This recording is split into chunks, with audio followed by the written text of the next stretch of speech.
నమస్తే, welcome to meta news. ముందుగా ఈ వీడియోని లైక్ చేయండి, షేర్ చేయండి. మరిన్ని ఇంట్రెస్టింగ్ పొలిటికల్ అప్డేట్స్ కోసం మెటా న్యూస్ని సబ్స్క్రైబ్ చేయండి. ఇక మ్యాటర్లోకి వచ్చేస్తే బీఆర్ఎస్ పైన కాంగ్రెస్ రివెంజ్ పాలిటిక్స్ మొదలుపెట్టిందా?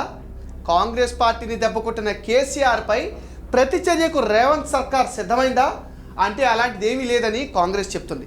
ప్రతీకార చర్యలు ఉండవు, కానీ తప్పు చేసిన వారిపై మాత్రం తప్పకుండా చర్యలు తీసుకుంటామని ముఖ్యమంత్రి రేవంత్ రెడ్డి ఇదివరకే స్పష్టం చేశారు. అన్నట్టుగానే బీఆర్ఎస్ పాలనలోని పలు అవకతవకలు, స్కాముల్ని తీసే పనిలో బిజీ అయిపోయింది కాంగ్రెస్ ప్రభుత్వం. గత 9.5 ఏళ్ల బీఆర్ఎస్ పాలనలో ఏం జరిగిందనే విషయాన్ని లెక్కలతో సహా ప్రజల ముందు ఉంచేందుకు శ్వేతపత్రాన్ని రిలీజ్ చేస్తామంటోంది కాంగ్రెస్ ప్రభుత్వం అధికారంలోకి వస్తూనే గత పాలనలో జరిగిన అక్రమాలపైన ఫోకస్ పెట్టింది. విద్యుత్ శాఖలో భారీ అవకతవకలు గుర్తించింది. ఇక మేడిగడ్డ బ్యారేజ్ కుంగుబాటుకు సంబంధించి పూర్తి వివరాలు అధికారుల నుంచి తెప్పించుకుంటుంది. ఇప్పటికే మేడిగడ్డ తప్పిదం పైన సిట్టింగ్ జడ్జితో విచారణకు సిద్ధమని తేల్చింది. అదే సమయంలో శాండ్, ల్యాండ్, లిక్కర్ ఇలా అన్ని శాఖలపైన సమావేశాలు, సమీక్షలు నిర్వహిస్తున్నారు ముఖ్యమంత్రి రేవంత్ రెడ్డి.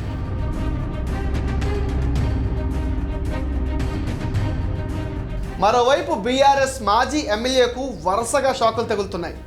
అధికారాన్ని అడ్డు పెట్టుకుని గులాబీ నేతలు చేసిన అవకతవకలు, అక్రమాలు ఒక్కొక్కటిగా బయటపడుతున్నాయి.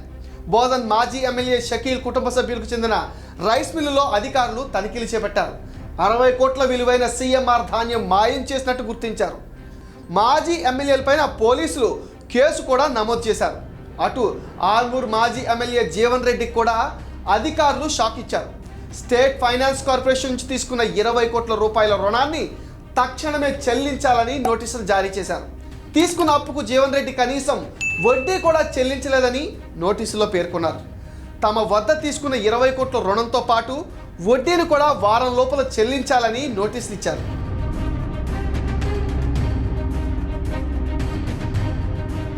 అంతకుముందు ట్రాన్స్కో ఆర్టీసీ కూడా జీవన్ రెడ్డికి నోటీసులు ఇచ్చింది.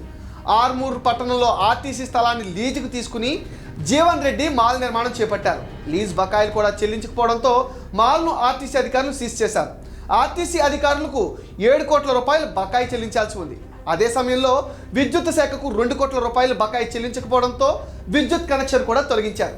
ఇక మాజీ మంత్రి మల్లారెడ్డిపై ఏకంగా ఎస్సీ ఎస్టీ అట్రాసిటీ కేసు నమోదైంది.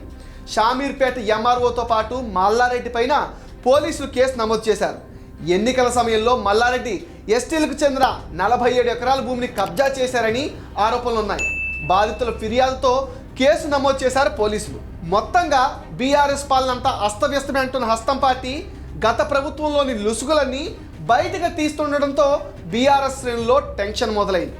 ఇది మెటా న్యూస్ అప్డేట్. ఈ వీడియోని తప్పకుండా లైక్ చేయండి, షేర్ చేయండి. మీ ఒపీనియన్ కామెంట్ సెక్షన్లో పోస్ట్ చేయండి. Please subscribe to meta news.